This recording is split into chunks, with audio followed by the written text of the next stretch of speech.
सुल्तानपुर के राजा महाराज मान सिंह के पास भगवान का दिया सब कुछ था। वो बहुत शक्तिशाली, पराक्रमी, अपनी राजा से प्रेम करने वाले एक न्यायप्रिय राजा थे। उनके राज्य में कोई भी व्यक्ति भूखा नहीं सोता था। प्रजा भी अपने महाराज से बहुत प्रेम करती थी। एक दिन महाराज मान सिंह अपने महल के बगीचे में अपने मंत्री सुदर्शन सिंह के साथ बैठे थे।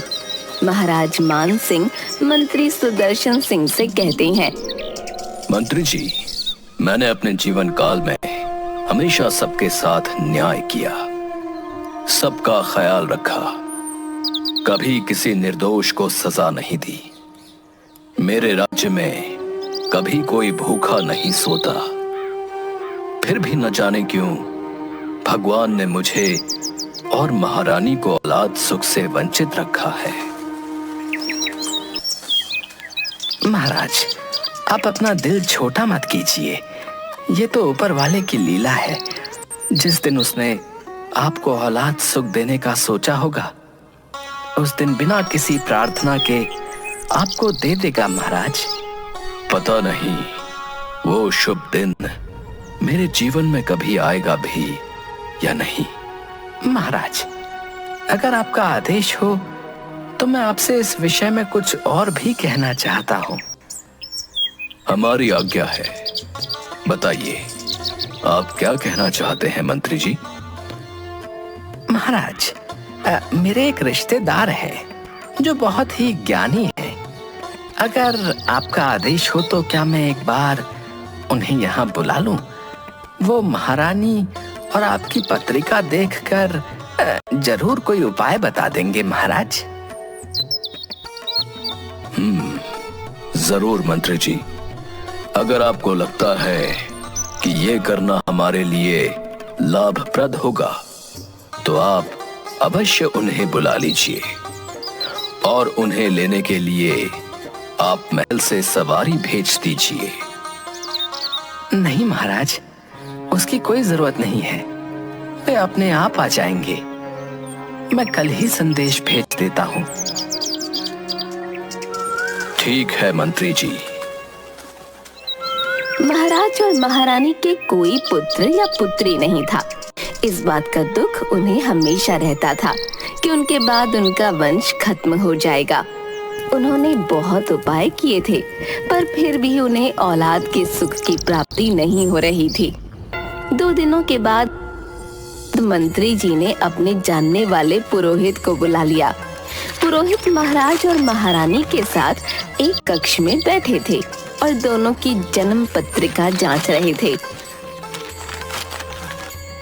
क्या बात है पुरोहित जी, आप बहुत देर से चुपचाप बैठे हैं और हम दोनों की पत्रिका को देखे जा रहे हैं। कुछ तो बोलिए। महाराज, आपकी पत्रिका में पुत्र दोष है, जिसके कारण आपके घर पर अभी तक कोई औलाद नहीं हुई है और आप इस सुख से वंचित हैं महाराज। पुरोहित जी, ये तो हम पहले से जानते हैं, परंतु इसका कोई उपाय नहीं है। उपाय तो है। आपको भगवान की भक्ति करनी होगी, क्योंकि एक वही है जो किसी भी तरह के दोष और अपराध को क्षमा करता है। पुरोहित जी, हम तो भगवान के आगे रोज हाथ जोड़ते हैं, लेकिन भगवान ने अब तक हमारी नहीं सुनी। महाराज, आपको भक्ति के साथ साथ विश्वास और सेवा भी करनी होगी। आप महल के बाहर एक मंदिर का निर्माण करवाइए और रोज उस मंदिर में भगवान के दर्शनों के लिए चलकर जाइए और भगवान की सेवा कीजिए। पुरोहित जी, क्या मंदिर निर्माण और भगवान के दर्शन से हमारा ये दुख कट जाएगा? महारानी, मैं तो सिर्फ एक साधन मात्र हूँ। करने वाला तो ऊपर बैठा है। बस आपको इतना ध्यान रखना है कि भगवान की सेवा में कोई कमी ना हो और वो सेवा सच्चे हृदय से की जाए। आप जैसा कह रहे हैं हम उस बात का पूरा ध्यान रखेंगे। अब मंदिर में भगवान अकेले तो रहेंगे नहीं, उनके लिए एक पुजारी का इंतजाम भी आप ही कर दीजिए। ठीक है महाराज, मेरे जानने वाले एक ब्राह्मण हैं जो बहुत ही सच्चे हृदय से ईश्वर की सेवा करते हैं। मैं उन्हें आपके मंदिर के लिए भेज दूंगा। महाराज मान सिंह ने भगवान का एक सुंदर और भव्य मंदिर बनवाया और उसमें एक पुजारी को काम पर रखा। पुजारी अपने परिवार के साथ मंदिर में ही रहते थे और बड़े भक्ति भाव से भगवान की सेवा करते थे। महाराज मान सिंह हर सुबह अपने सैनिकों के साथ फूलों की एक माला सुबह सुबह मंदिर भिजवाया करते थे और पुजारी उस माला को भगवान कृष्ण को चढ़ाते थे। उसके बाद जब राजा भगवान के दर्शन के लिए आते तो पंडित जी भगवान के गले से माला उतारकर राजा के गले में डाल देते। ये लगभग रोज की बात थी। इस बात को बहुत समय बीत गया। एक दिन महाराज महारानी से बोले, महारानी, अब तो ये उपाय करते हुए भी काफी समय बीत रहा है। मुझे नहीं लगता कि हमें इस जीवन में औलाद का सुख मिलेगा। महाराज आप दुखी मत होइए। अगर भगवान ने हमारे भाग्य में ये सुख लिखा है तो ये सुख हमें अवश्य मिलेगा। अब तो मेरा विश्वास भी डगमगा रहा है। क्या सच में भगवान होते हैं? आप कैसी बातें कर रहे हैं? अगर आपको ऐसा लगता है तो आप मंदिर रोज क्यों जाते हैं? मंदिर जाना अब मेरी दिनचर्या का एक हिस्सा बन गया है, इसलिए मैं मंदिर रोज जाता हूँ। कुछ और समय बीता। वो पुजारी बूढ़ा हो रहा था और राजा भी बूढ़ा हो रहा था। लेकिन राजा का एक नियम था कि महाराज रोज मंदिर जाते। एक दिन राजा की तबीयत खराब होने पर राजा ने सिपाही के हाथों पुष्पमाला भेजी और सिपाहियों से कहा, पंडित जी को कह देना कि आज हमारी तबीयत ठीक नहीं है। आज हमारा इंतजार न करें क्योंकि हम आज नहीं आ पाएंगे। सिपाही ने जाकर पुजारी को पुष्पमाला दी और पंडित जी को सारी बात कह बताई। पंडित जी ने श्री कृष्ण को पुष्पमाला अर्पित की तो पंडित जी ने सोचा, इतने वर्ष हो गए, भगवान का ये हार हमेशा राजा ने पहना है, लेकिन मैंने खुद आज तक इसे कभी नहीं पहना। तो आज इतने वर्षों के बाद मुझे भगवान के इस हार को धारण करने का अवसर मिला है। ये निश्चित रूप से भगवान की इच्छा है। इस बार पंडित जी ने वो हार अपने गले में डाल दिया। तभी सिपाही दौड़ता हुआ आया और बोला, राजा साहब मंदिर आ रहे हैं क्योंकि वहाँ महाराज की तबीयत ठीक नहीं है। आप सारी तैयारियां करके रखें। इतने सालों से चली आ रही परंपरा को राजा तोड़ना नहीं चाहते हैं, इसलिए वो मंदिर आने के लिए निकल रहे हैं। महाराज बस थोड़ी ही देर में मंदिर पहुंच जाएंगे।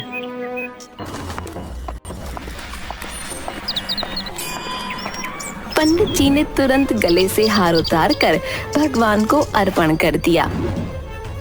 पंडित जी ने सोचा कि यदि महाराज को पता चल गया तो वे उसे दंड देंगे।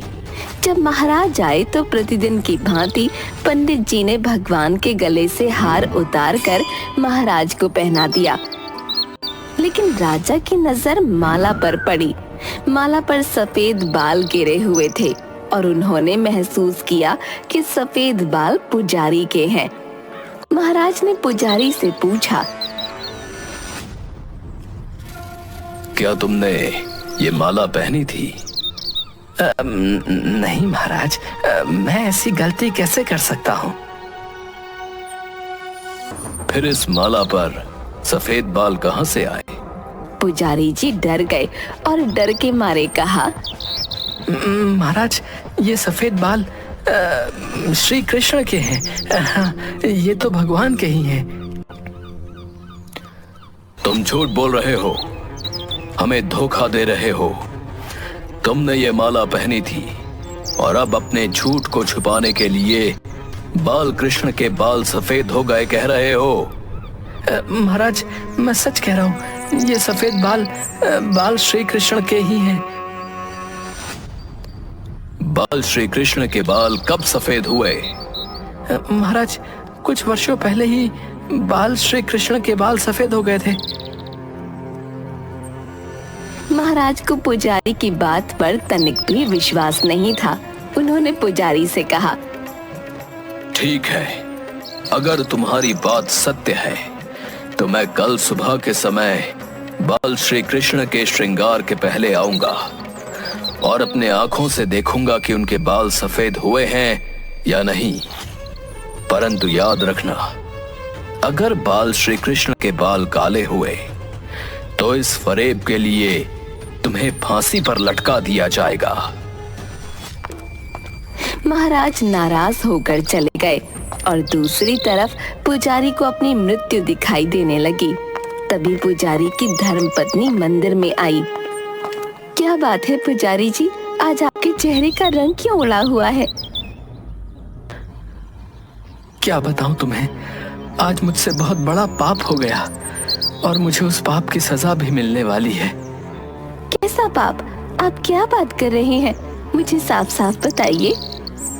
आज मैंने अपने मन की चंचलता के कारण भगवान के गले की माला अपने गले में डाल ली और डर के कारण खुद पहनी हुई माला को निकालकर वापस भगवान के गले में डाल दिया।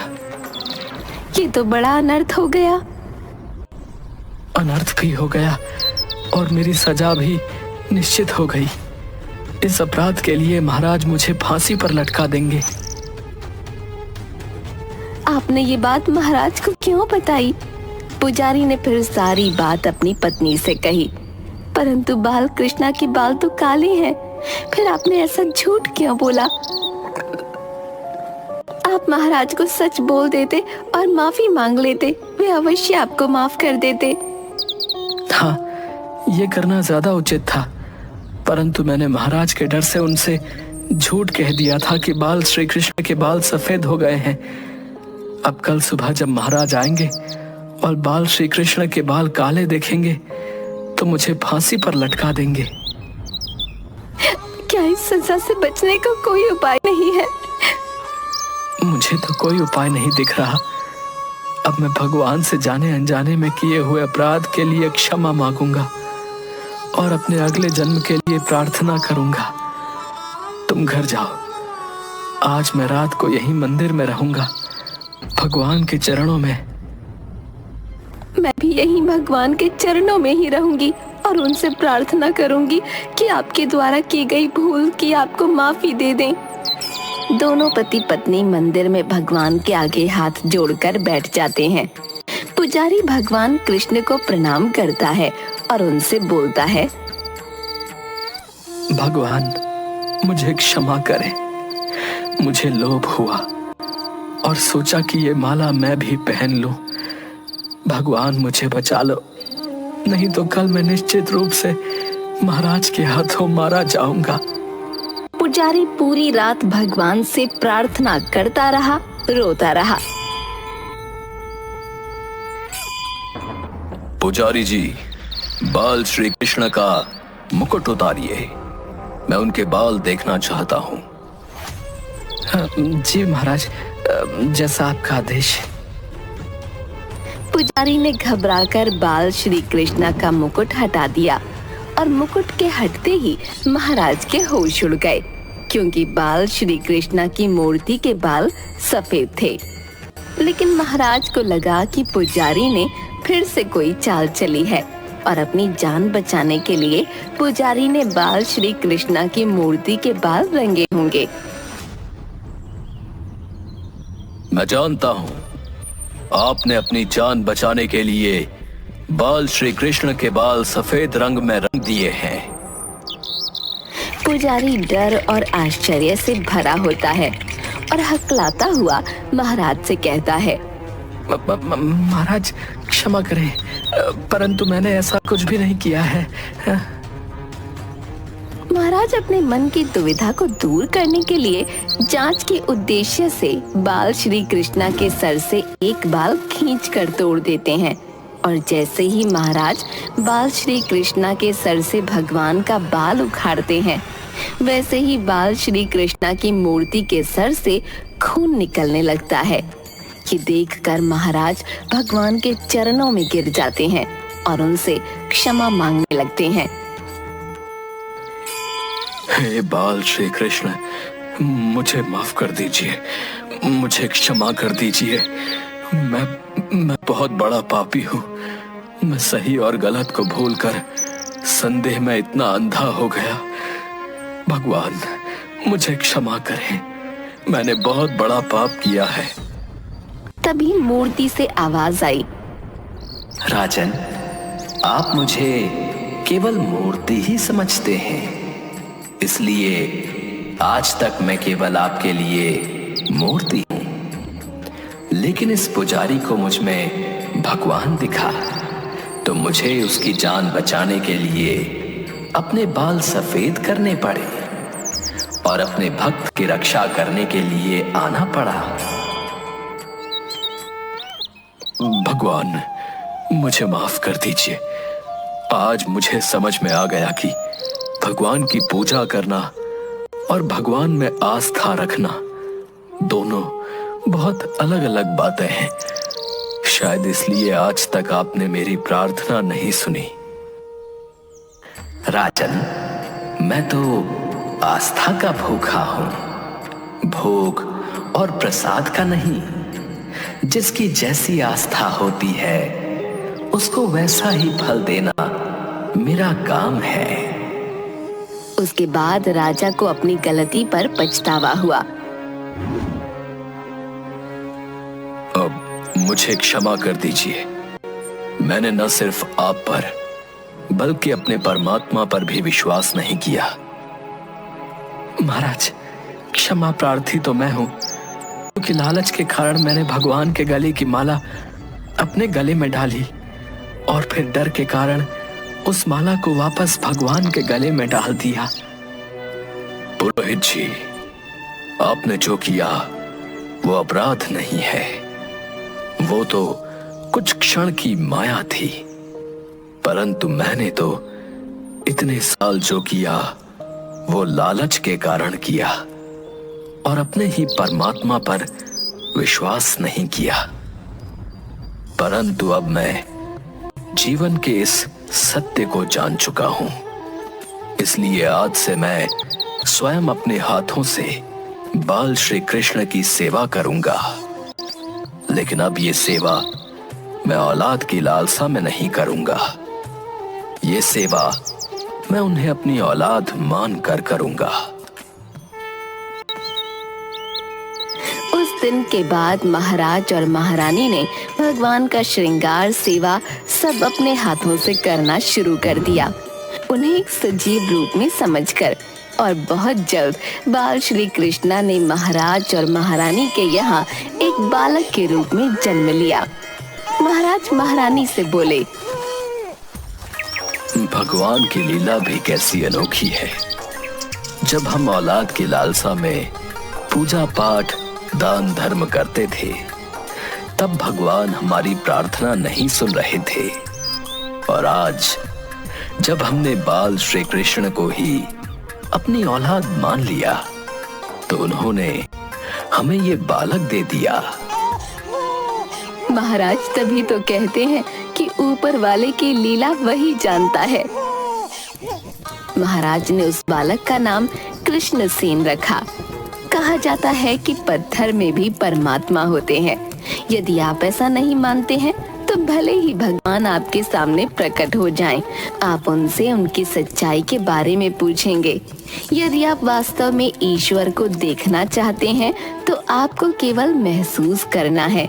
परमेश्वर पर बिना शर्त विश्वास रखें और बिना किसी रुकावट के अपना काम करते रहें। सर्वशक्तिमान आपको निश्चित रूप से फल देंगे।